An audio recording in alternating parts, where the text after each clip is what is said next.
ফিরতে দুইটি শব্দের জিকির করুন, সম্পদের অভাব হবে না। আল্লাহ পাক রব্বুল আলামিন আপনাকে সম্পদ দান করবেন, এটা আল্লাহ পাক রব্বুল আলামিন পবিত্র কোরআনুল কারীমের ভিতরে নিজেই বলে দিয়েছেন।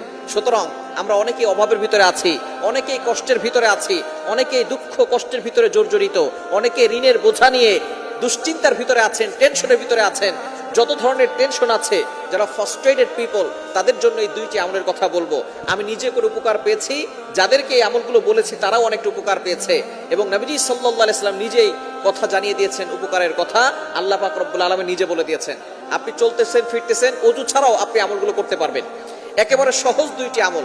নাম্বার 1, এক নাম্বার আমল হচ্ছে ইস্তেগফার। আস্তাগফিরুল্লাহ, আস্তাগফিরুল্লাহ, আস্তাগফিরুল্লাহ। এই শব্দ কি অনেক কঠিন? আস্তাগফিরুল্লাহ পারে না এটা কিন্তু কোনো মুসলমান নাই যারা আস্তাগফিরুল্লাহ পড়তে পারে না। সবাই আমরা আস্তাগফিরুল্লাহ পড়তে পারি। এর উপকার কি কি আল্লাহ পাক রব্বুল আলামিন নিজে বলছেন। কোরআন খুলেন 29 নম্বর